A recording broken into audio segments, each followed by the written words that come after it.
10 out of the night beat, a brush fire forces evacuations in one Charlotte County neighborhood. The plea by neighbors tonight in a North Fort Myers shooting leaves one person hurt and lots of questions. Now, from Southwest Florida's news leader, this is WINK News at 11. A brush fire burns in Charlotte County. The fire forced people to leave this park while crews got it under control. This is now the second fire in just days. Could more spark up? Figure out what it was about, why someone was shooting. One person injured in a North Fort Myers shooting. Nearly 24 hours later, no details on how this happened. And President Trump makes an unannounced stop at a Virginia church. The prayers he received from this pastor and why this coyote has one Florida neighborhood on alert. And tonight, those living in one Charlotte County neighborhood are hoping a brush fire won't start up again. This is how it looked this afternoon south of Inglewood. We're concerned about it. We don't know what caused it, and we don't want it to happen again. The wind fueled the large fire near Ann Devers Regional Park. At one point, roads were shut down and people evacuated so crews could get an upper hand on this fire. The Night Beat's Erica Jackson is in Charlotte County tonight. Erica.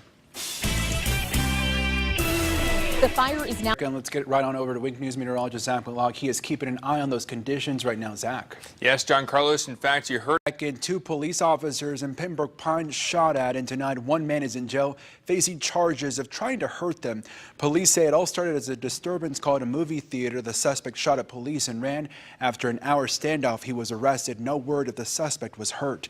And tonight, more questions and answers after this shooting in North Fort Myers. All we know is that one person was injured, but for hours, police dogs and investigators blocked Pondella Road near North Fort Myers High School.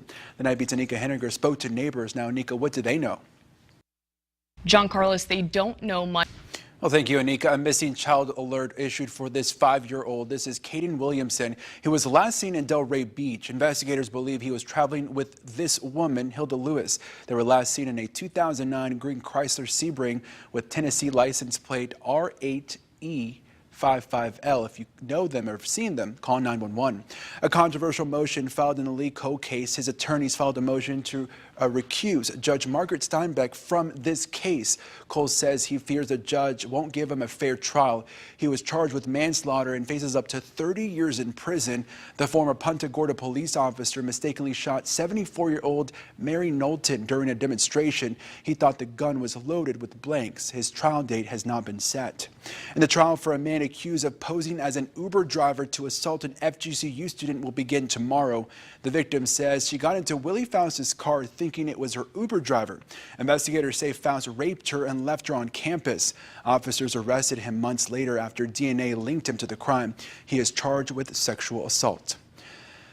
And this Virginia Beach City employee who survived the deadly mass shooting at their workplace says he was face-to-face with the gunman. Terry Inman says he saw Dwayne Craddock stand inside the building with a gun Friday afternoon. Inman says he shouted at the gunman to stop. And at that point in time, he turned and looked straight at me, but he didn't see me.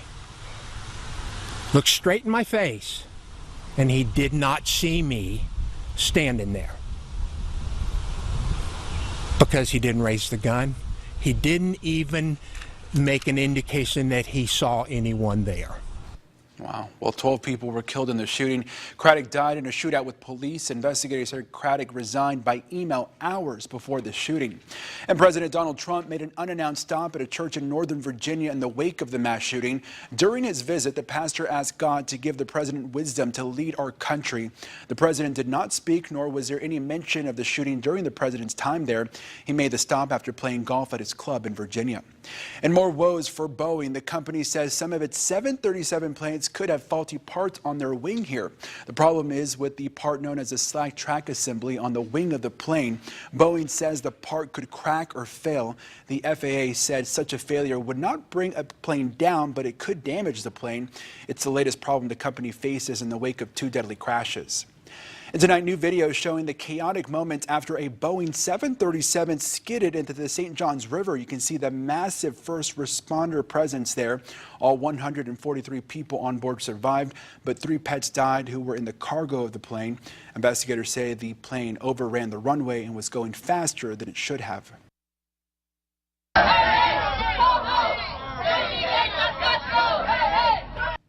And this 25-year-old woman is behind bars tonight after cops say she threw a cup at Florida Representative Matt Gaetz. It happened as Gaetz was leaving a town hall meeting yesterday in Pensacola. Amanda Conrad is facing a battery charge. And it's our first look at the vice president on Sanibel this weekend. These photos were taken by a WINK News viewer. Vice President Pence and his wife were seen enjoying a lunch at a hamburger joint. They arrived on the island Friday night and are set to leave on Tuesday. WINK News. With the start of hurricane season, the town of Fort Myers Beach is getting ready for the next big storm.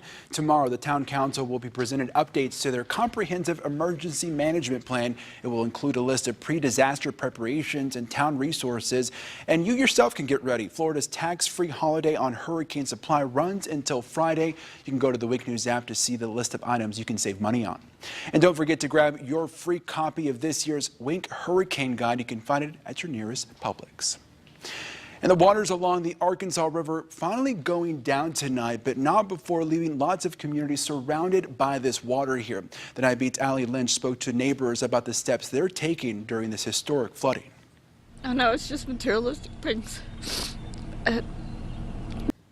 A good way to look at that situation. In the community of Little Rock, the river isn't expected to crest until Tuesday. Right now, more than 150 homes are under a recommended evacuation order. And tonight, the investigation into what caused this cruise ship to crash into a tourist boat in Vienna is ongoing. 4 people were hurt when the cruise ship hit the boat this morning. The impact sent people on land running. And you can see in that video, we're told the cruise ship suffered some sort of technical issue. Investigators are now looking into banning cruise ships from entering this particular canal where this happened. And more than 31,000 pounds of chicken on the recall list tonight. It appears it could have bones in it. This Simply Smart Organics brand chicken was produced by Purdue on March 21st and shipped to stores nationwide. You are advised to either throw it out or return it to the store for a full refund. We have the complete list of recalled items on the WINK News app. And the heat isn't just causing many of us to seek ways to cool off. Check this out. A bear decided to chill out in an apartment complex lake in Naples. You can see him splashing around and having a good time this afternoon. Viewer DB Turner sent us this video. After a few minutes, you can see the bear gets out and moves on. In St. Carlos Park, firefighters saved the day. The crew of Engine 52 saved a kitten that was trapped under a vehicle. The animal had been trapped for a day and the owner was unable to lure it out. The kitten was wedged between the axle and the frame of the vehicle. Fortunately, they were able to get out the small cat without damaging it. The kitten was taken to a vet to be checked out.